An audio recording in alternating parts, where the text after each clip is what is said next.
Waalaikumsalam warahmatullahi wabarakatuh. Nah, di sini kami dari kelas B dengan saya sebagai saya sendiri Muhammad Syaferi dan teman saya Kami Perdana. Di sini kami dari kelas B akan menjelaskan materi yang telah dijelaskan oleh Pak Komar, yaitu materi dari materi 6 sampai materi 8. Yang pertama itu ada materi tentang development ventilation and direction and development ventilation. Yang pertama itu dibahas di sini. Pertama adalah forcing. Forcing sendiri adalah teknik ventilasi yang menggunakan kipas atau fan untuk mendorong udara segar ke dalam area tambang atau terowongan melalui pipa ventilasi duct. Udara ini diperlukan untuk menyediakan oksigen bagi pekerja, menghilangkan gas berbahaya dan mengurangi debu atau panas dalam lingkungan kerja bawah tanah. Yang kedua ada air house. Air house adalah teknik ventilasi yang menggunakan kipas atau fan untuk menyedot udara kotor, berdebu atau beracun dari area kerja keluar melalui pipa ventilasi atau ventilation duct. Metode ini menciptakan tekanan negatif di dalam lorong sehingga udara segar dari luar dapat masuk secara alami atau melalui jalur khusus. Kipas ventilasi ini dipasang di pintu ventilasi yang mengarah keluar. Udara kotor dari dalam area kerja bisa keluar melalui pipa ventilasi serta udara segar dari luar masuk menghasilkan udara yang telah dikeluarkan. Baiklah, selanjutnya mungkin akan dijelaskan oleh saudara Bayu. Baiklah. Selanjutnya development ventilation direction. Yang ketiga overlap force. Overlap force dalam development ventilation adalah metode ventilasi yang menggabungkan dua sistem forcing dan exhaust secara bersamaan dalam satu jalur ventilasi. Yang keempat, overlap exhaust. Metode overlap exhaust diterapkan dengan menempatkan ujung pipa exhaust tidak terlalu dekat dengan area kerja agar tetap ada sirkulasi udara segar. Berikutnya akan disampaikan oleh teman kami, Saudara Wariso. Baiklah, selanjutnya yaitu yang kelima yaitu praktis.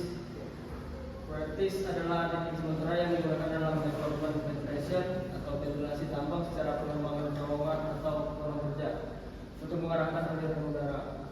Praktis biasanya terbuat dari bahan seperti terpal PVC, kain kanvas khusus atau bahan plastik tahan api yang dipasang dengan rangka kayu atau logam. Selanjutnya yaitu airflow direction control. Airflow control dalam ventilasi tambang adalah teknik untuk mengatur dan mengarahkan aliran udara guna memastikan udara sehingga mencapai area kerja serta udara kotor yang berbahaya dapat dikeluarkan dengan efisien. Sistem ini penting untuk menjaga keselamatan pekerja dan mengendalikan konsentrasi gas, debu, serta suhu dalam tambang. Baiklah, untuk materi selanjutnya yaitu ada resisten dan pressure drop. Mana resisten atau tahanan udara dan pressure drop atau penurunan tekanan adalah dua faktor penting yang mempengaruhi efisiensi aliran udara. Memahami konsep ini membantu dalam melatih sistem ventilasi yang optimal agar udara segar dapat mencapai area kerja dengan efisien dan mengeluarkan udara kotor tanpa hambatan yang mengikat. Baiklah, selanjutnya akan dibacakan dulu. Resistance. Resisten adalah hambatan yang dihadapi udara saat mengalir melalui terowongan tambang, saluran ventilasi atau perangkat ventilasi lainnya. Hambatan ini menyebabkan penurunan tekanan atau pressure drop dan berpengaruh pada kebutuhan tenaga kipas ventilasi. Dan di sini ada faktor-faktor yang mempengaruhi resistance, yaitu dimensi terowongan, panjang jalur ventilasi, kekerasan permukaan dinding, peralatan dalam jalur udara, dan bentuk jalur udara. Baiklah, untuk materi resisten, pertama resisten ini dapat dicari dengan bentuk Edison. Resistensi dalam ventilasi tambang dapat ditentukan persamaan seperti dilihat pada layar, di mana ada R sama dengan P per Q pangkat 2, di mana R adalah resistensi udara atau kilogram per meter okta. P merupakan kehilangan tekanan atau newton per meter persegi. Q adalah laju aliran udara meter kubik per second. Ini semakin besar resisten, maka semakin besar tenaga yang diperlukan oleh kipas untuk mengalirkan udara. Baiklah, mungkin seterusnya akan dibacakan oleh teman Sandy. Baiklah, selanjutnya yaitu pressure drop adalah selisih tekanan antara dua titik dalam sistem ventilasi akibat hambatan udara. Penurunan tekanan ini menunjukkan seberapa besar energi yang hilang saat udara mengalir dalam tambang. Berikut jenis-jenis pressure drop. Yang pertama, pressure drop akibat gesekan. Yang kedua, pressure drop akibat perubahan geometri. Yang ketiga, pressure drop akibat peralatan ventilasi. Untuk pressure drop sendiri sama seperti tekanan udara tadi dapat dicari menggunakan buku Atkinson. Tapi di sini menggunakan rumus di mana P sama dengan R dikali Q pangkat 2. Di mana semakin besar resistensi atau R akan semakin tinggi aliran udara atau P-nya. Maka semakin besar penurunan tekanan yang akan terjadi. Juga untuk fan operation and ventilation planning akan dijelaskan oleh Pak. Fan operation point titik operasi kipas dan ventilasi planning atau perencanaan ventilasi tentunya berperan dalam memastikan bahwa udara bersih dapat dialirkan ke dalam tambang secara efisien sambil mengeluarkan gas berbahaya dan debu. Berikutnya ada fan operation. Fan operation point merujuk pada titik di mana kipas ventilasi beroperasi pada kecepatan dan kapasitas tertentu berdasarkan kondisi sistem ventilasi. Titik ini menunjukkan keseimbangan antara flow rate atau laju aliran udara dan pressure tekanan yang terjadi di dalam ventilasi. Berikut akan dibacakan oleh saudara bersama Jendi. Selanjutnya itu titik operasi kipas ditentukan oleh dua faktor utama. Yang pertama yaitu flow rate atau laju aliran udara yang dihasilkan oleh kipas, biasanya diukur dalam meter persegi per second atau cm kubik feet per minute.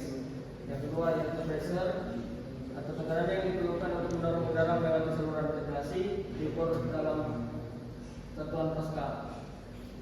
Selanjutnya yaitu kurva kipas dan sistem ventilasi. Yang pertama, kurva karakteristik kipas yang menunjukkan hubungan antara tekanan dan laju aliran udara yang dapat dicapai oleh kipas pada kecepatan tertentu.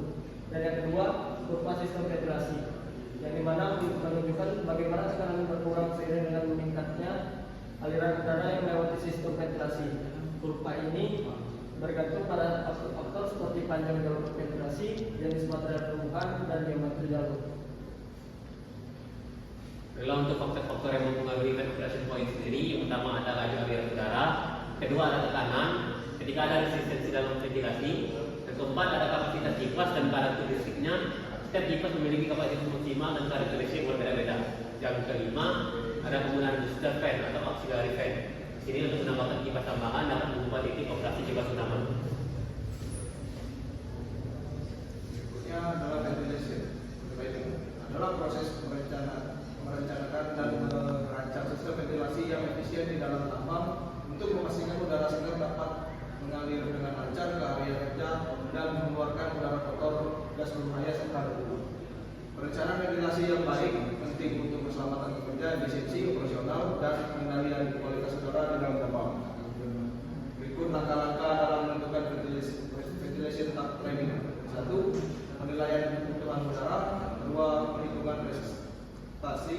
3. Pemilihan kipas dan penentuan titik operasi.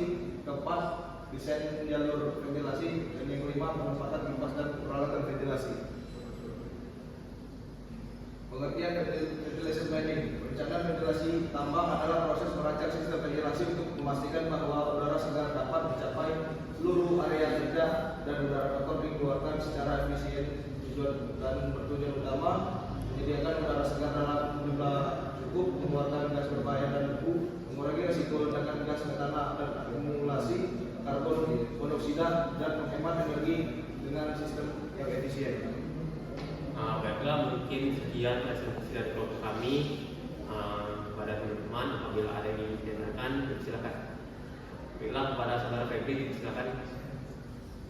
Oke, pada membawa tanah itu kan kita tahu sendiri pasti ada drilling and blasting, dan banyak juga lah fenomena lainnya itu terdapat beberapa gas berbahaya lainnya kan. Nah, dari gas berbahaya itu kan nanti dialirkan keluar nih menggunakan sistem ventilasi tersebut. Nah, gimana sih cara penanganan kalau sistem ventilasi tersebut itu tuh bocor? Dampak itu apa? Jadi dampak apa dan sistem penanganannya itu seperti apa? Mungkin itu saja.